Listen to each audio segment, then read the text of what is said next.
Hermanos, si ustedes recuerdan, Dios dijo después de crear al hombre, no es bueno que el hombre esté solo. Y eso sigue siendo cierto. Por eso el hombre necesita compañía. El hombre necesita un amigo. Y creo que incluso el hombre secular, aquel hombre que no es creyente, comprende esto. Pues el mundo aclama y destaca el valor y la virtud de la amistad. En una oportunidad, una publicación inglesa ofreció un premio a la mejor definición de amigo, recibiendo estas declaraciones. Un amigo es aquel que multiplica la alegría y divide el dolor. Un amigo es aquel que comprende mi silencio. Un amigo es un volumen de compasión encuadernado en carne. Pero aquí está una de las mejores. Un amigo es aquel que entra cuando todos los demás se han ido. Alguien escribió, te amo, no solo por lo que eres, sino por lo que soy cuando estoy contigo. Te amo no solo por lo que tienes de ti mismo, sino por lo que haces de mí. Te amo no por cerrar los oídos a mis disonancias, sino por enriquecer mi vida con tu escucha atenta. Lo has hecho sin tocarme, sin decir una palabra, sin una señal. Lo has hecho simplemente siendo tú mismo. Todas esas son reflexiones preciosas y hay muchas más.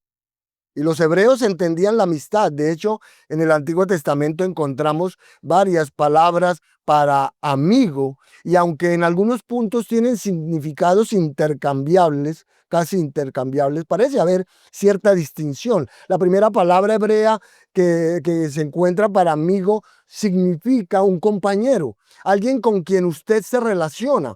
La mejor palabra en español para describir esa sería conocido, alguien a quien usted conoce bastante bien. De hecho, Proverbios 18:24 dice, el hombre que tiene conocidos, amigos, debe mostrarse amigable. En otras palabras, si usted es abierto con la gente, hará amigos superficialmente y se convertirán en sus conocidos. Y los sociólogos y psicólogos nos dicen que probablemente usted tenga unas 200 de estas personas en su vida, 200 conocidos. Personas que conocen bastante bien, con las que se siente cómodo, con las que se relaciona, quizás trabaja con ellas, o es algún vecino de la cuadra por el que siente cierta simpatía. Y quizás en su vida usted tenga 200 de estos conocidos. Luego hay otra palabra hebrea que significa ser amable, tener familiaridad, y esto lleva a la amistad un paso más allá, ¿cierto? A estos los llamaríamos amigos cercanos, personas con las que habla quizás sobre temas realmente importantes, personas con las que podrían compartir unas vacaciones, un fin de semana o un estudio de las escrituras. Así que usted podría tener unos 25 amigos de este tipo en cualquier momento de su vida. Estos son amigos cercanos, como les digo, pero luego está otra palabra que significa compañero íntimo. Ahí mismo en Proverbios 18:24 se usa esta palabra cuando dice hay un amigo más unido que un, ¿qué? Hermano. Así que este es un amigo íntimo y tal vez a lo largo de su vida usted llegue a tener 2 o 3 de esos amigos realmente íntimos. Y ese tipo de intimidad, creo, se expresa en Primera de Samuel capítulo 18, cuando dice, el alma de Jonatán estaba unida al alma de David y Jonatán lo amó como a sí mismo.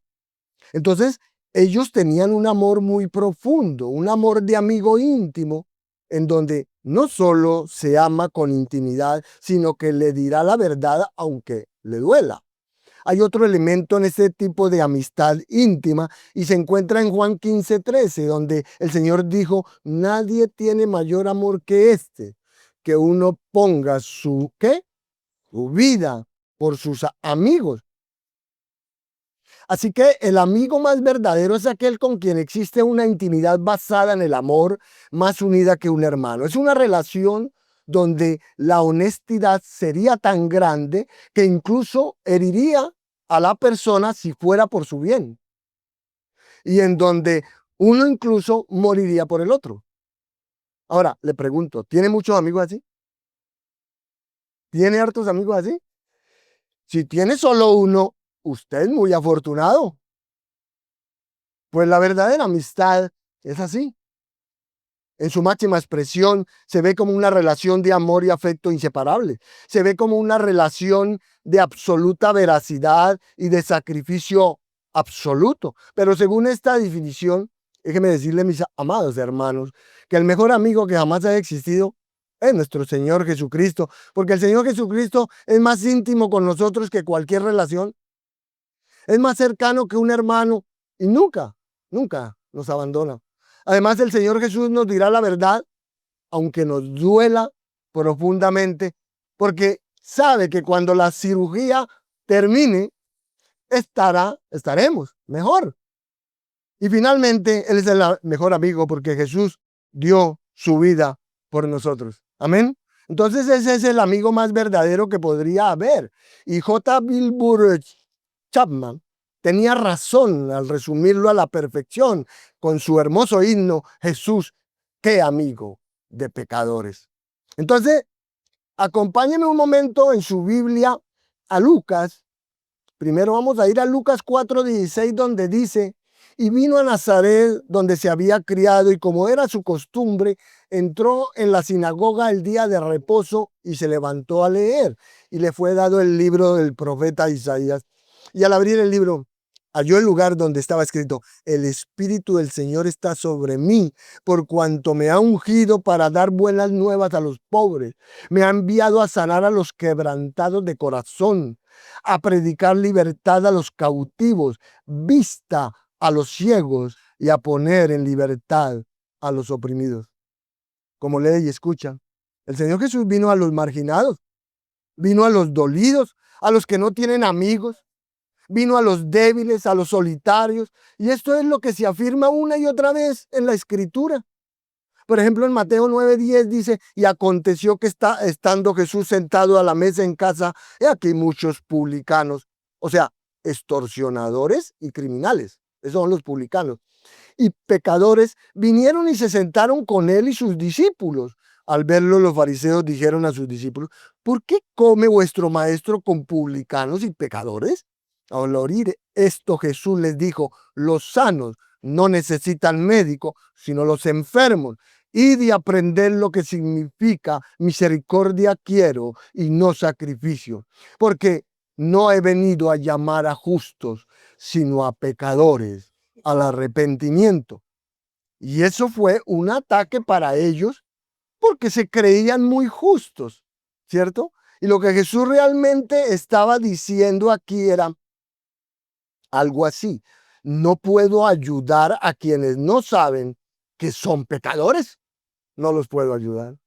De ahí que Jesús se reunía con estos pecadores porque eran los únicos que sabían que necesitaban un amigo. Y él era amigo de los pecadores. Ahora observen lo que dice Lucas 15 por un momento, versículo 1. Entonces se acercaron a él todos los publicanos y pecadores para oírlo.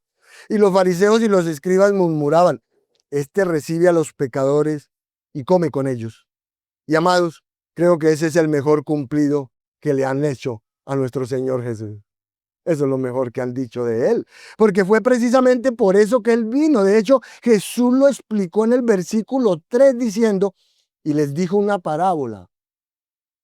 ¿Qué hombre de vosotros teniendo 100 ovejas, si pierde una de ellas, no deja las 99 en el desierto y va tras la que se perdió hasta encontrarla? Y cuando la encuentra, la pone sobre sus hombros gozosos, y al llegar a casa, reúne a sus amigos y vecinos diciéndoles, regocijaos conmigo, porque he encontrado mi oveja que se había perdido. Os digo que así habrá más gozo en el cielo por un pecador que se arrepiente que por 99 justos que no necesitan arrepentimiento.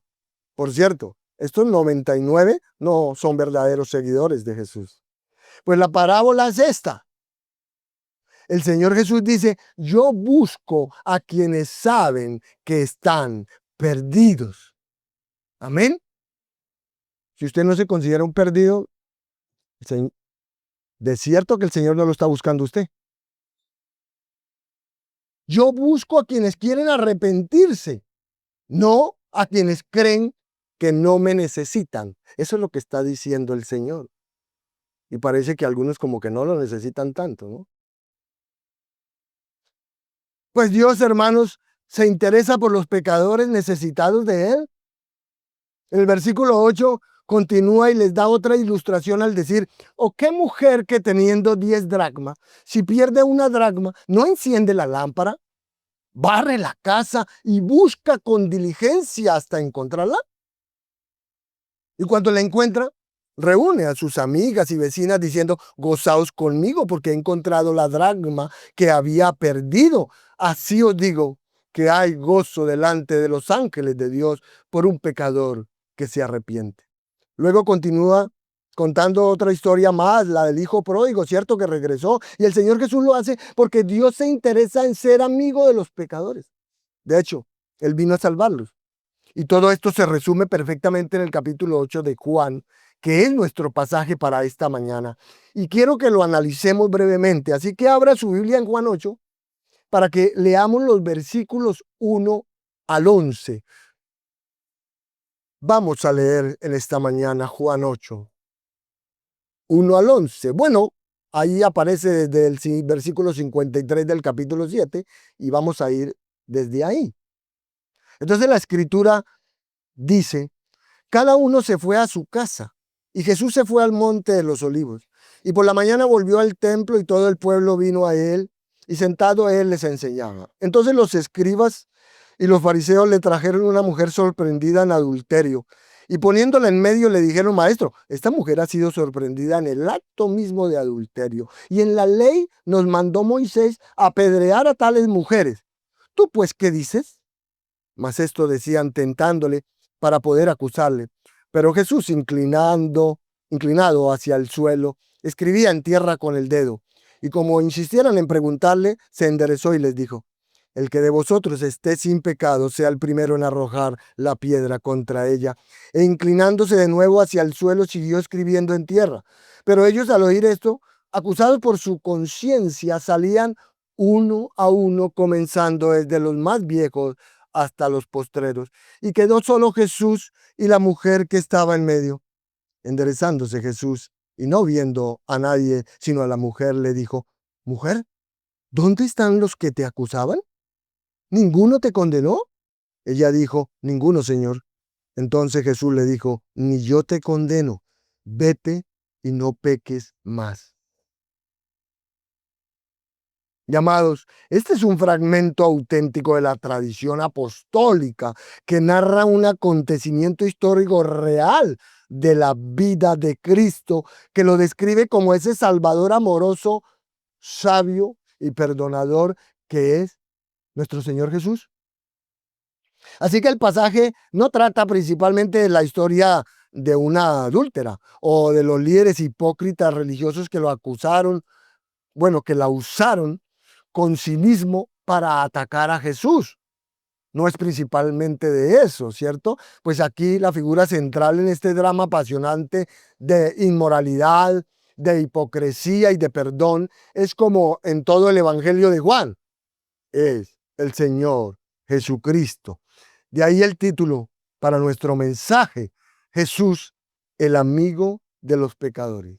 Pues esto es lo que uno encuentra a lo largo de las Escrituras y en especial cuando Jesús perdona a una mujer adúltera. Entonces, a partir de este claro protagonismo de Jesús en la historia, pensamos también que que es necesario abordar el asunto crítico del pecado.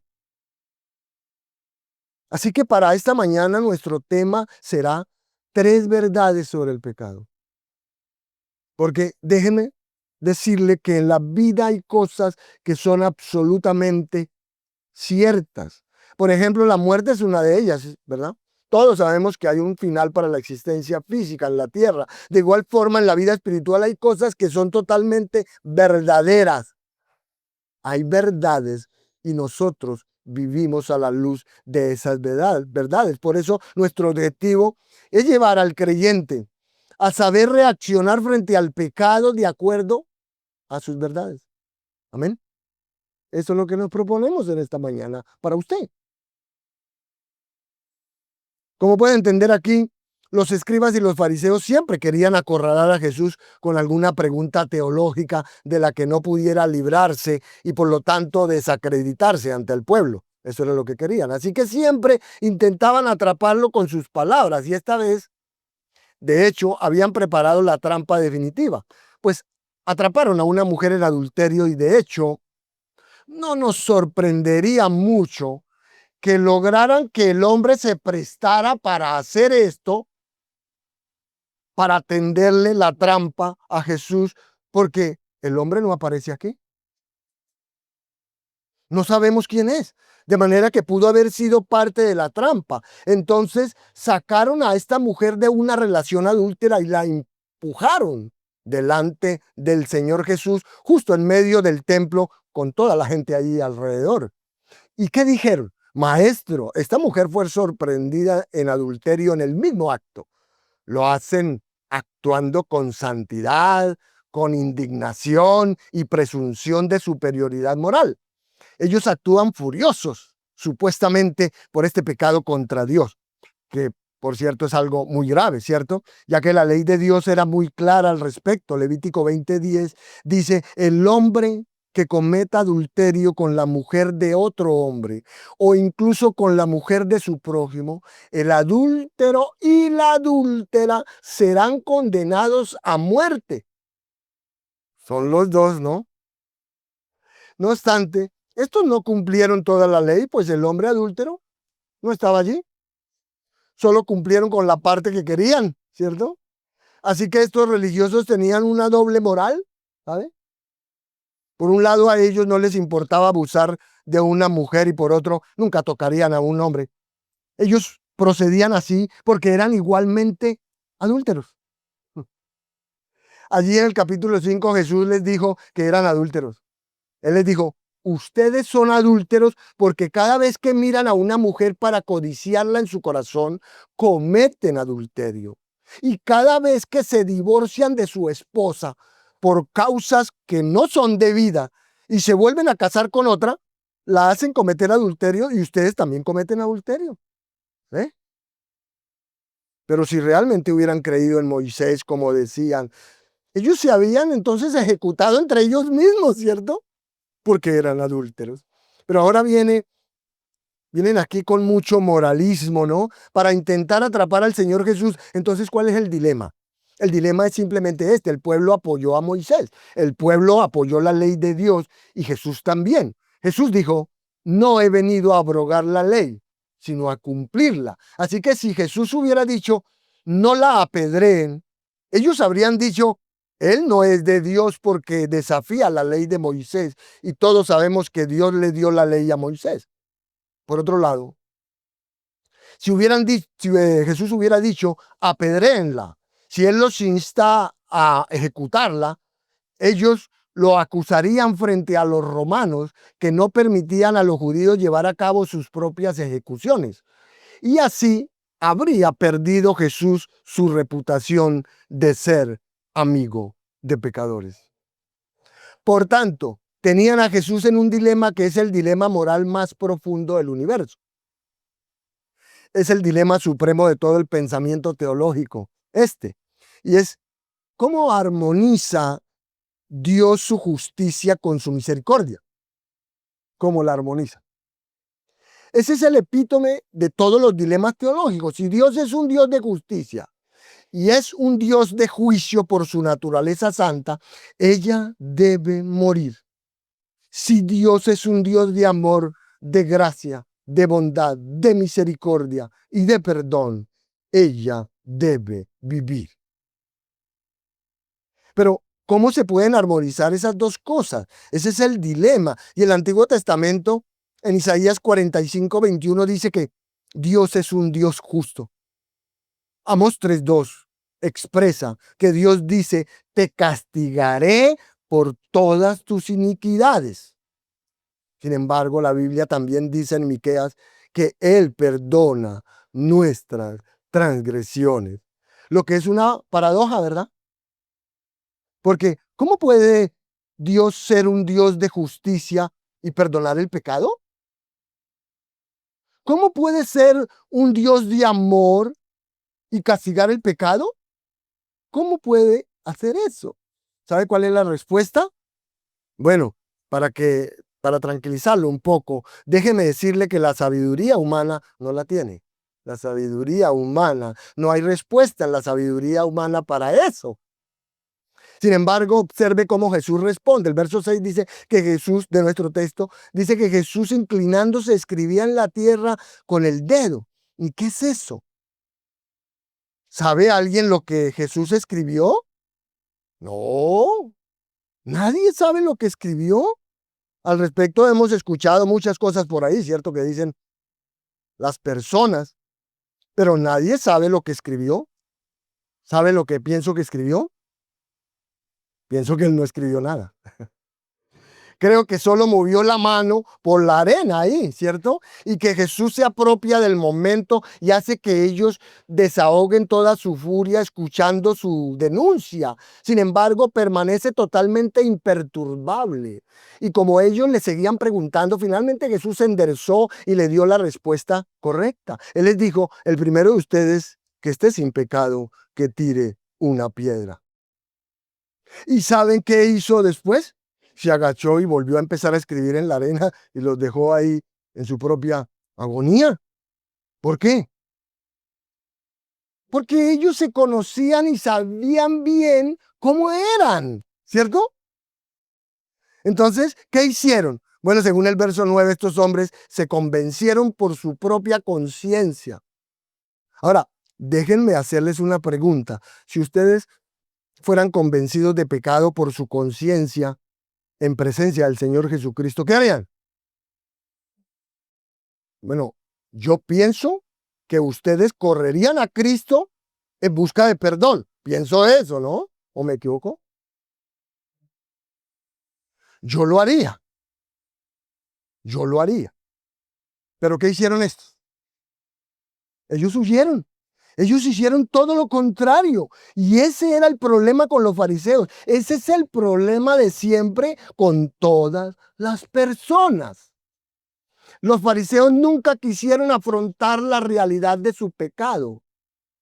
Hoy las personas tampoco quieren hacerlo, ¿cierto? No quieren. Por eso es que suelen molestarse cuando alguien reconoce su pecado y decide buscar a Dios, ¿cierto? Y viene a Cristo en arrepentimiento y fe. Y los familiares se ponen así todos como, y los vecinos y toda la gente se molesta porque usted sí busca a Cristo y viene a Él. Por eso es que las personas generalmente se molestan cuando la verdadera iglesia, el Señor, es colocada en algún lugar porque todo en ella los reprende y todo en ella saca a la luz su vida de pecado. Y cuando estos fariseos se convencieron, en lugar de postrarse y pedir perdón, se fueron uno por uno. Y dice que empezaron por los mayores. ¿Por qué? A ver, bueno, los mayores se fueron primero porque tenían mucho más que recordar, desde luego, ¿cierto? Tenían mucho más pecado. Y Jesús se quedó solo y adivine quién más se quedó. Sí, se quedó la mujer. Se quedó porque ella estaba convencida de pecado. Y cuando Jesús se incorporó y vio a la mujer, le dijo, mujer, ¿dónde están tus acusadores? Por cierto, ese fue un término de mucho respeto al llamarla de esta manera. Uno, hermano, no se gana el respeto creyéndose justo. Si usted está creyendo justo, usted no va a ganar ningún respeto así. El respeto se lo gana uno admitiendo que uno es un vil pecador. Así se gana el respeto. Luego le pregunta, ¿no hay nadie aquí que te condene? Y ella dijo, no, señor, nadie. Él dijo, yo tampoco te condeno, vete y no peques más. Ahora escuchen esto. ¿Saben lo que Jesús les está queriendo decir aquí? Que la cuestión no es cómo armonizan el juicio de Dios con la gracia de Dios. La cuestión es con qué derecho ustedes, viles pecadores, son jueces de esta mujer. Esa es la cuestión. En otras palabras, Jesús les dice, esto es un asunto de Dios y no de ustedes. ¿Lo ven? Pero ¿cómo pudo hacer eso Jesús?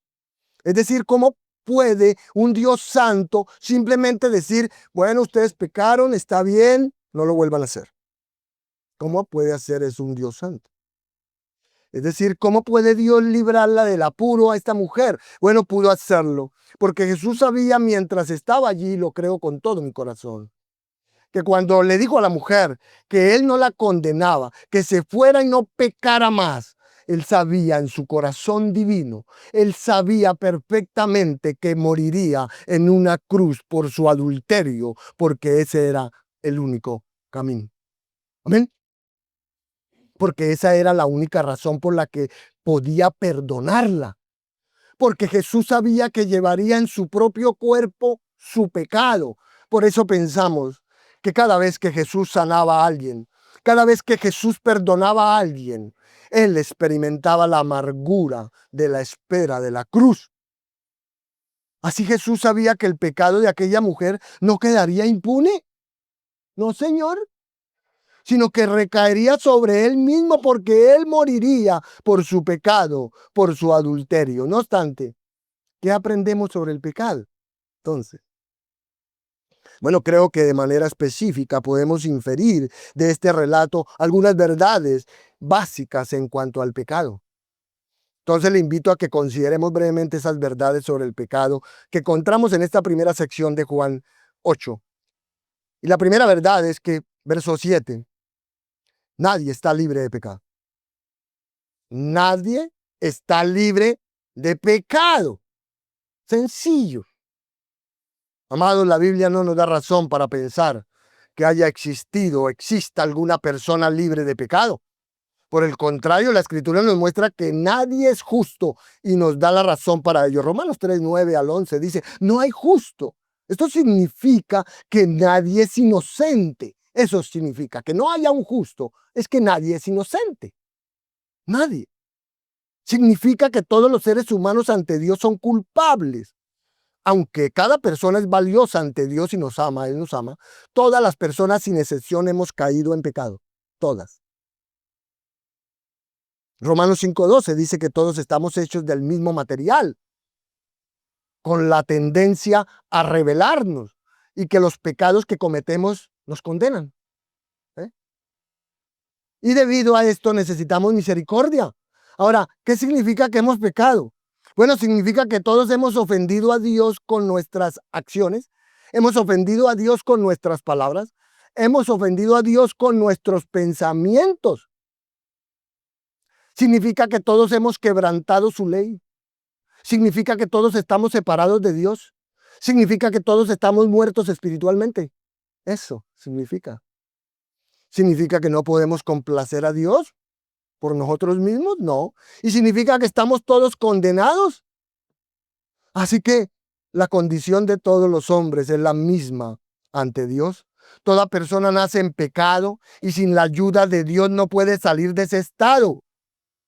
Mire, el apóstol Pablo en su carta a los Romanos, capítulos 1 al 3, desarrolla el argumento de que nadie puede decir que por sus méritos es aceptable ante los ojos de Dios, porque todas las personas, sin importar de dónde sean o el lugar en que se hallen, todas merecen la condenación de Dios por sus pecados, todas. De esta manera, la Sagrada Escritura desmantela las excusas comunes de la gente, porque siempre tienen excusa las personas, ¿no? Para todo.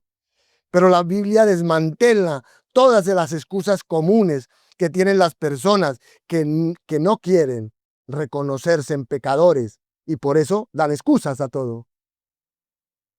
Así que esta es una descripción muy deprimente ahí en Romanos 1 al 3 y su mensaje para todos nosotros es que cada persona debe aceptar que es pecadora y por lo tanto culpable ante Dios. Si usted no ha aceptado eso todavía y está aquí, está como equivocado. Entonces, ¿qué necesitamos si somos pecadores? Bueno, como todos somos pecadores, el resultado de nuestro pecado es que todos somos merecedores de la ira y el juicio de Dios. Por lo tanto, necesitamos de un Salvador y la necesidad de un Salvador se debe a que el hombre, por más que quiera, el hombre, por muy bueno que pretenda ser mediante las obras que hace, o por más que se considere en sí mismo como bueno, jamás podrá tener comunión con Dios si no ha sido reconciliado con el Señor.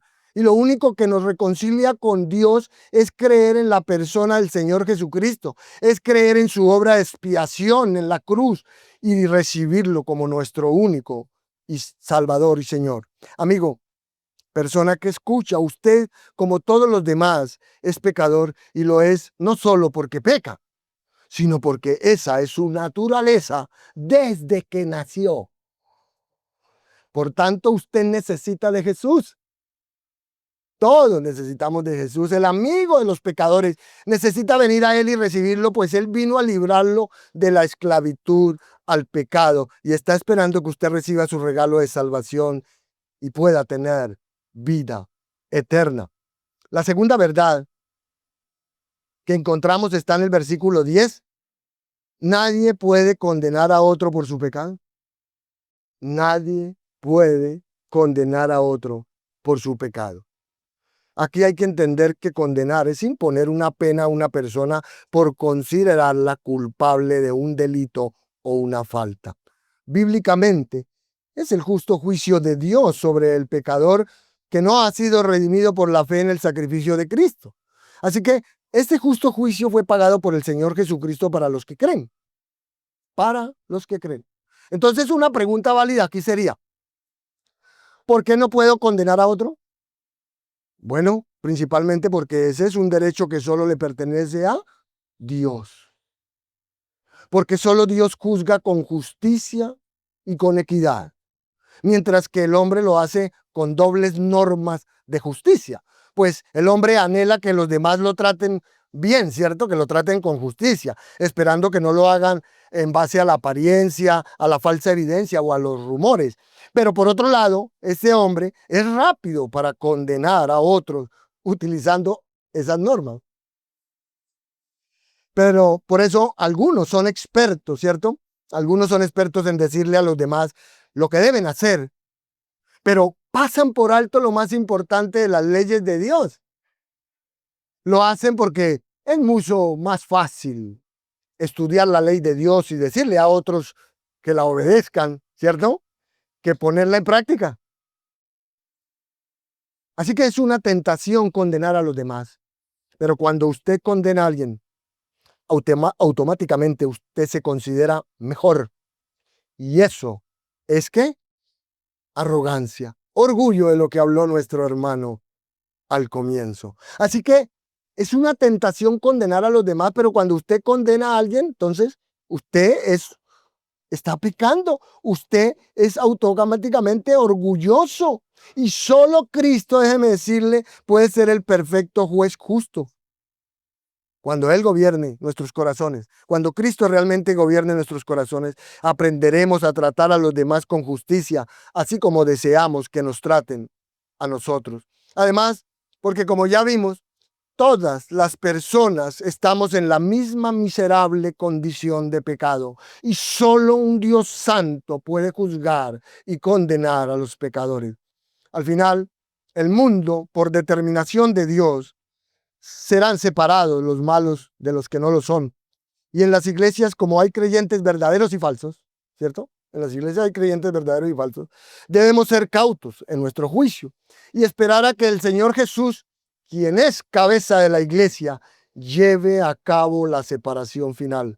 Entonces, como solo Dios conoce el corazón de la persona, solo Él tiene el derecho de condenarnos. Por supuesto que debemos confrontar en amor a los que pecan. Claro que tenemos que confrontar en amor a los que pecan. Debemos ejercitar la disciplina de la iglesia y amonestar a los débiles en la fe para que sean diligentes. Pero necesitamos hacerlo sin condenar y buscando en todo tiempo la restauración del hermano caído. Así que nuestra actitud hacia el hermano que peca debe ser igual a la del Señor Jesús, que siempre destacó la importancia de la compasión y el perdón, de manera que cuando se descubre a otros en pecado, en vez de emitir un rápido juicio, se nos exhorta a ser benignos y misericordiosos, pues el perdón está basado en el amor e involucra soportar a veces el costo del error de otra persona. Significa ceder nuestros derechos en ciertas situaciones. e ignorar ciertas cosas, aun cuando usted sabe que tiene la razón. Pero sea cual sea el caso, eche una sincera mirada a su vida, reconozca su naturaleza pecaminosa y busque maneras de ayudar a otros en lugar de lastimarlos. Hermano, recuerde que la condición de su prójimo es la misma que la suya. Por tanto, todos necesitamos de la misericordia de Dios y de la compasión de los hermanos. Si su hermano cae en pecado, busque restaurar su vida y haga que se reconcilie lo más pronto con Dios. La tercera verdad sobre el pecado, verso 11, es que nadie está fuera del perdón del pecado. Nadie está fuera del perdón del pecado. Aquí cuando hablamos de perdón, teniendo en cuenta las palabras usadas, tanto hebreas como griegas, se tiene en común la idea de liberar a un ofensor de la culpa y restaurar la relación personal que existía antes de la ofensa. Eso es perdón. Así, perdonar significa levantar o quitar la culpa. En esta parte el relato dice que Jesús le dijo a la mujer adúltera, ni yo te condeno, vete, no peques más. Como ve, Jesús no condenó a la mujer acusada de adulterio, pero tampoco, mi hermano, pasó por alto su pecado, ¿no, señor? Pues además de que él sabía, como dijimos, que pagaría en la cruz por su pecado, Jesús demandó de ella que abandonara esa vida de pecado, que dejara esa vida de pecado. Así que Jesús está dispuesto a perdonar cualquier pecado, pero la confesión y el arrepentimiento implican un cambio de corazón. Y con la ayuda del Espíritu Santo podemos aceptar el perdón de Cristo y poner fin a nuestras malas obras. Ahora, cuando Dios nos perdona, Él lo hace completamente y sin reservas, restaurando al pecador y eliminando toda separación con Él. Mire, las Escrituras usan diversas expresiones en un esfuerzo por transmitirnos la plenitud del perdón divino. Miqueas 7:19 dice que Dios arroja, por así decirlo, los pecados de los hombres, ¿a dónde? A lo profundo del mar. También dice la palabra en el Salmo 103:12 que cuanto está lejos el oriente del occidente, así Dios, cuando nos perdona los pecados, Él los aparta de nosotros y ni siquiera los recuerda. También dice en Isaías 43:25 que Dios echa tras sus espaldas todos nuestros pecados y promete borrarlos y olvidarlos. De modo que el perdón de Dios es perfecto, así como Dios es perfecto. Y si recuerdan una larga lista de reyes corruptos, malos, ¿cierto? Manasés estaría cerca de la cima porque su vida es un catálogo de hechos malvados. A la larga, sin embargo, se dio cuenta de sus pecados y clamó por perdón a Dios, y Dios lo escuchó. Así que si Dios pudo perdonar a Manasés, con seguridad puede perdonar a cualquiera. Haciendo un paréntesis, este hombre quemaba a sus hijos en el fuego ofreciéndole a los ídolos. Los quemaba a sus propios hijos. Solo para que lo tenga en cuenta. También usted puede recordar aquí a David, quien se arrepintió de su adulterio y asesinato que cometió, y debido a eso Dios lo perdonó misericordiosamente. Por otro lado, como ustedes saben, Pedro fue un líder inestable durante el ministerio del Señor Jesús, permitiendo que su mal carácter fuera su caída, aún al extremo de negar que conocía al Señor. Sin embargo, Cristo lo perdonó y lo restauró. Entonces, ningún pecado es demasiado grande para que usted no reciba perdón. Si usted se encuentra agobiado por una culpabilidad abrumadora, sin duda de que alguien pueda perdonar lo que ha hecho. Si usted siente que nunca podrá acercarse a Dios porque ha hecho algo terrible, anímese, porque nadie está fuera del alcance del perdón de Dios. Y Él puede perdonarlo de cualquier pecado. Le pregunto, ¿alguna vez ha sentido que ha cometido pecados tan malos que Dios nunca podrá perdonarlo ni usarlo?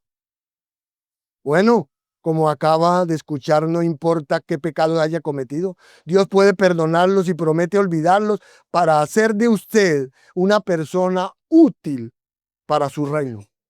Piense, nosotros algunas veces tenemos la dificultad, ¿cierto?, para perdonar a alguien que nos ha ofendido. Imagínese entonces cuán difícil debe ser tener que decir a cada persona que estamos dispuestos a perdonarla sin importar lo que hagan. Bueno, eso es lo que hizo Dios en la persona del Señor Jesucristo. Entonces, Dios está dispuesto a perdonar cualquier pecado que sea confesado, ¿no? Cualquier pecado que sea confesado, Dios está dispuesto a perdonar y para eso debe volverse al Señor Jesucristo y entregarle su vida. Es más, Él ya hizo la provisión para el perdón de todo aquel que lo desee. Usted dirá, ¿es así de simple, pastor? Sí, así es. Pero usted no puede ganar el perdón de Dios. No, usted no lo va a ganar nunca. Usted no puede pagar a Dios por su perdón. No, señor. Usted solo puede recibirlo por medio de la fe en el Señor Jesucristo. Ahora bien, déjenme decirles algo. Eso es ser amigo de los pecadores, ¿verdad? Eso es ser amigo de los pecadores. Miren a Jesucristo, porque Él estuvo dispuesto y murió por su pecado. Él estuvo dispuesto y murió por su adulterio. Él estuvo dispuesto y murió por sus mentiras. Jesús estuvo dispuesto y murió por sus maldiciones contra su propio nombre. Él estuvo dispuesto y murió por sus iniquidades en la vida. Él estuvo dispuesto y murió por los malos pensamientos, por las malas acciones y las malas palabras que han salido de su boca. Jesús estuvo dispuesto y murió por cada pecado que haya cometido o que cometerá. Él estuvo dispuesto a hacerlo y lo hizo por todo aquel que reconoce el pecado y cree en él. Y escuchen, creo que esta mujer fue redimida ese día. Creo que ella se quedó para buscar el perdón de sus pecados. Los demás se fueron y Jesús le dio lo que la ley nunca le daría a ella, el perdón de sus pecados. Se lo dio Jesús. Y eso es justo lo que el Señor Jesús nos sigue diciendo hoy. El mensaje sigue siendo el mismo, que Jesús carga con su pecado en la cruz. Entonces, qué asombroso amigo es para los pecadores nuestro Señor Jesucristo. Y cuando uno mira desde esa perspectiva la cruz, se abre ante nosotros una nueva dimensión. Por ello estamos muy agradecidos por lo que Él hizo. Pues Jesús es el amigo de los leprosos. Jesús es el amigo de las rameras. Jesús es el amigo de los perdidos. Jesús es el amigo de los despreciados. Y Jesús es el amigo de los desesperados. Y espero que todos ustedes estén agradecidos porque lo que Él ha hecho, o lo que Él ha hecho en sus vidas, ha sido grande y maravilloso. Entonces, a la luz de esta trascendencia del pecado para todos nosotros, algo urgente necesitamos en esta mañana. Y es aprender a luchar, es aprender a sacar, es aprender a matar el pecado en nuestra vida. Sí, así como lo oye, tiene que aprender a hacerlo. Necesita hacerlo. Pero ¿cómo gana usted la victoria sobre el pecado? Bueno, en primer lugar, lo que debe de hacer es reconocer la presencia del pecado en su carne. Si usted no hace eso, si usted no reconoce la presencia del pecado en su humanidad, pues debido a la falta de eso, es que le voy a dar varios principios muy básicos para que usted los tome nota y los aplique, si quiere matar el pecado de su vida. Si es que odia su pecado, porque si usted todavía ama su pecado por los que Cristo murió, pues usted no es salvo. Entonces, primero debe reconocer la presencia del pecado en su carne. Por falta de eso, es que la mayoría de los cristianos usualmente son derrotados por el pecado. Creo que es debido a que su pecado los tiene tan engañados que nunca llegan al punto en el que honestamente los reconocen por lo que realmente es. Por tanto, no tratan con el problema y gran parte de su vida la pasan justificando su pecado, como diciendo el pecado o pensando el pecado que es una característica de su personalidad. No es que yo soy así, pastor. O lo ven como un producto de su entorno, ¿no? Es que las circunstancias, es que usted no sabe cómo es mi vida, por eso es que yo. o simplemente pasan minimizando sus pecados habituales. Los minimizan, los vuelven chiquiticos. Como ve, la gente puede ser muy buena negando la realidad del pecado que no la ve. Como resultado no lo tratan porque ni siquiera lo reconocen por lo que es. Sin embargo, cualquier tipo de victoria espiritual sobre el pecado, hermanos, comienza con la identificación del enemigo. De manera que esta es la misma historia de siempre, hermano. Si usted no sabe a lo que está disparando, ¿cómo va a atinar? A ver, ¿cómo va a eliminar de su vida lo que ni siquiera identifica que necesita ser eliminado? ¿Cómo? Pues el pecado, le cuento, no solo es malo, es engañoso, muy engañoso, y está ahí dentro de cada uno de nosotros. ¿Pensaba que usted no? Está ahí dentro de cada uno de nosotros. Créanme que está ahí. John Owen tenía razón. Él dijo esto del pecado. No tiene puertas para abrir. No necesita ningún motor para funcionar. Se encuentra en la mente y en el entendimiento. Se encuentra en la voluntad. Está en las tendencias de los afectos. Tiene intimidad en el alma. Está ahí, pero inevitablemente está cubierto. Tremendas palabras. Entonces tenemos que pedirle a Dios que nos ayude a ver nuestra pecaminosidad si queremos reconocerla por lo que es. Así que no se deje engañar acerca de lo bueno que usted es. No se deje engañar. Créame, su pecado está ahí y es miserable. Su pecado está en usted, por supuesto, y surge a través de las grietas de su supuesta justicia. Salen ira, salen en amargas palabras, salen pensamientos crueles, salen críticas, salen vanidad, en falta de comprensión, salen impaciencia, salen oraciones débiles, salen pensamientos inmorales y pecados incluso manifiestos. Por tanto, lo primero que usted necesita es conocer sus debilidades. Si usted quiere matar el pecado en su vida, debe comenzar por el examen de su propio corazón para ver la realidad de lo que hay allí. Lo segundo que necesitamos para ganar esta victoria contra el pecado es un corazón afianzado en Dios. Un corazón afianzado en Dios. ¿Qué quiero decir con eso? Eso quiere decir constante devoción a Dios. Y eso es la totalidad de la vida espiritual, donde me entrego completamente a Dios. Y lo que estoy diciendo es que no se puede tener pecado en alguna área de nuestra vida. No. Usted no puede tener pecado en ninguna área de su vida. Porque no se puede, hermano, limpiar mucho si dejo alguna área sin limpiarla, ¿cierto? Dicho de manera diferente, no puedo matar de hambre el pecado en un solo lugar, si no le estoy dando no puedo matar de hambre el pecado en algún lugar si yo le estoy dando de comer para que habite en otro lugar. ¿Sí entendió?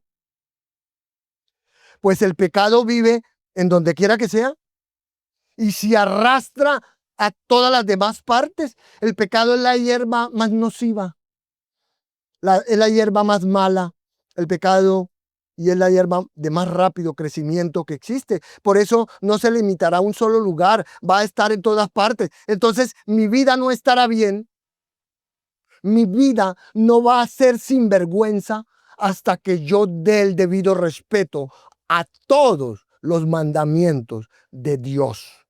Y eso es enfrentar todos los problemas del pecado en mi vida. Pues la única vida sin vergüenza es la vida de uno que está totalmente afirmado en Dios y que ha tratado con todo. En tercer lugar, necesitamos meditar en la palabra de Dios. Cuando la palabra de Dios lo controla usted, hermano, mire, cuando la palabra de Dios lo controla usted, cuando la palabra controla su pensamiento, cuando usted está como el salmista, ¿cierto? Meditando de día y de noche en la palabra, usted es fortalecido para no pecar contra Dios, porque tiene un factor de control en su vida. Así que la forma de matar el pecado en su vida es alimentarlo con la escritura, pues eso envenenará al pecado. Meditar en la palabra de Dios es un veneno para el pecado. Y usted lo quiere matar, ¿verdad? Y ahí que usted debe entregarse a la palabra de Dios. Debe entregarse a la palabra de Dios. Usted debe saturarse de ella. Usted debe escuchar la prédica y la enseñanza de la palabra de Dios cuando viene, ¿cierto? Debe aprenderla, pero también debe aprenderla por sí mismo y debe meditar en ella día y noche. En cuarto lugar, tenemos algo muy básico, pero muy importante, y es la comunión con Dios en la oración. La comunión con Dios en la oración. Esto nos lleva de vuelta al primer punto que le di. La verdadera oración le da al corazón un sentido de su propio carácter vil y renueva el odio al pecado, porque usted debe odiar al pecado. La verdadera oración hace eso. John Owens dijo, el que suplica a Dios por el perdón del pecado, también suplica con su propio corazón detestarlo. En algún momento en su propia vida de oración, usted tiene que ser honesto y necesita empezar a decirle a Dios, yo quiero que me revele mi pecado, quiero que me conmueva, quiero que me lo muestre, quiero que me sacuda el polvo que lo cubre, quiero que se desprenda lo que ha estado escondiendo la basura en mi vida para que sea manifiesto y visible para mí el pecado. Quiero ver la realidad de mi pecado. Pídale al Señor eso. Así que parte de su comunión con Dios es pedirle que le muestre todos los pecados de su vida, que le sean revelados todos y que estos lleguen a ser tan detestables para usted como lo son para Dios. Entonces la oración verdadera expone los pecados secretos. La oración verdadera debilita los pecados predominantes. La oración verdadera encuentra fuerza en la comunión con el Dios Santo que mata al pecado en nuestras vidas. Y como no, hay quinto malo. Hay un último punto en este breve modelo de victoria sobre el pecado y es cultivar la obediencia.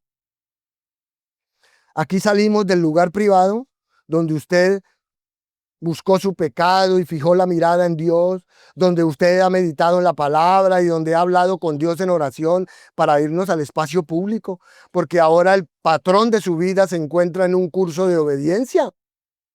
El apóstol Pedro dijo que nuestras vidas deben caracterizarse por la obediencia a la verdad.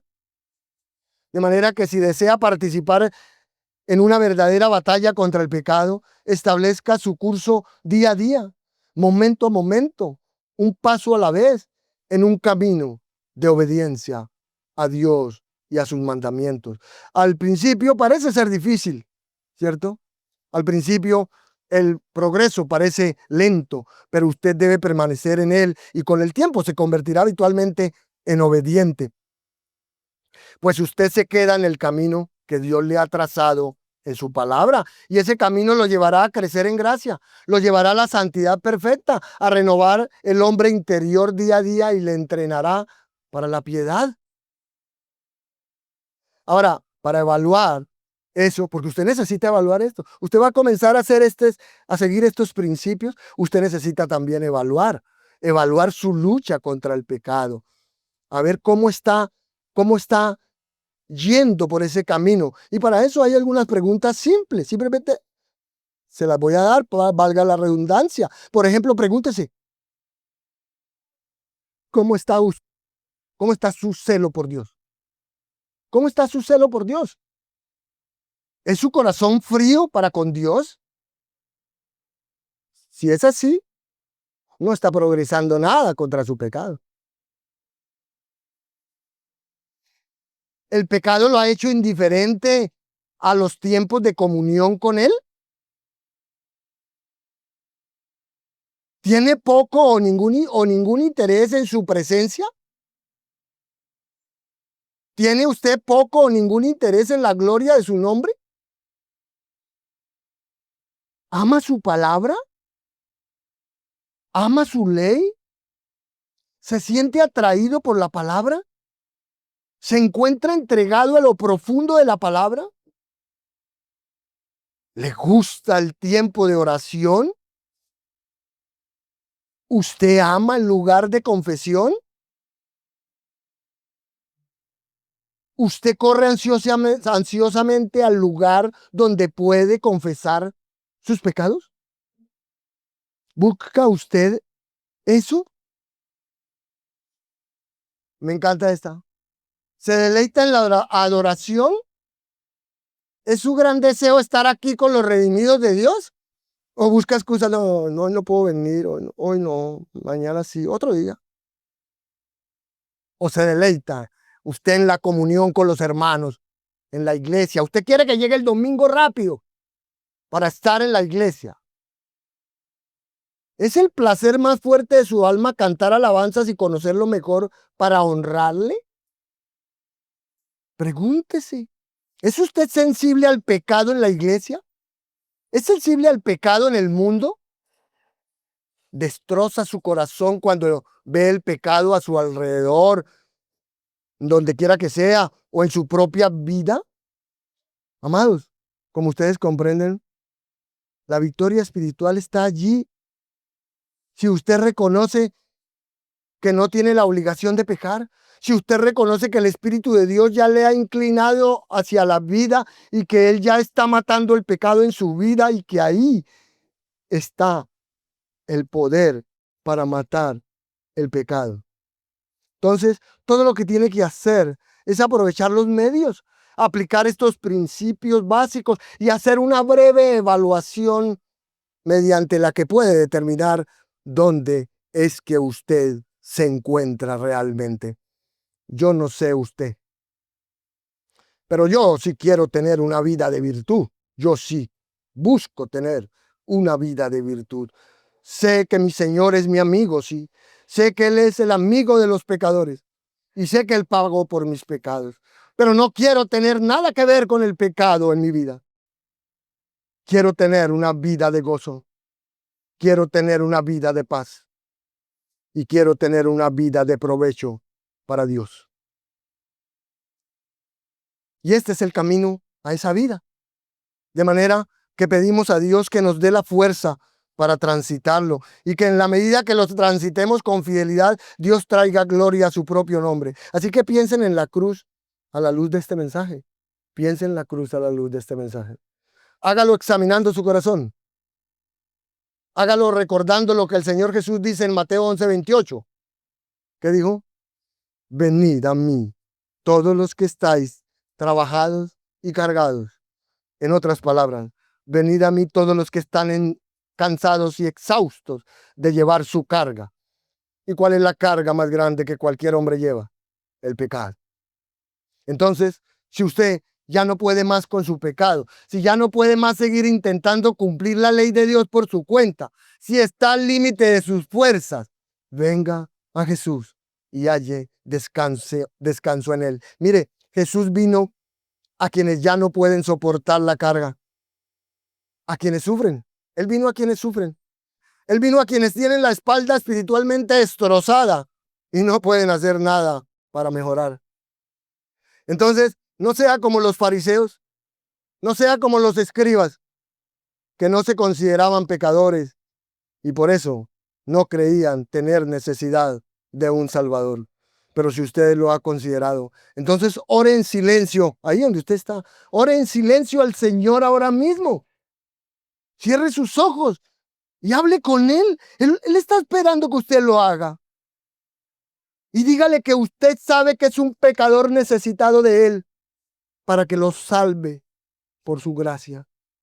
Y si realmente usted está hablando en serio con el Señor, y si su oración es sincera y verdadera, entonces creo que la transacción ocurrió en el instante de esa oración y que el milagro divino se ha realizado y que su pecado fue perdonado tan rápido como le ocurrió a esa mujer en ese momento. Pero al igual que Jesús le dijo a ella, Él ahora le dice a usted, yo ya no te condeno, vete y no peques más. Por eso para los cristianos, pensar en Jesús como el amigo de los pecadores es lo más maravilloso y asombroso, pues cada mala acción que ha cometido, cada mal pensamiento que ha tenido, cada mala palabra que ha dicho, cada cosa buena que ha dejado de hacer, cada buena palabra que ha dejado de decir, cada buen pensamiento que ha dejado de pensar y por cada pecado que ha cometido. Mi Señor Jesús pagó el precio porque Él sigue siendo el amigo de los pecadores. Un amigo que es más unido que un hermano.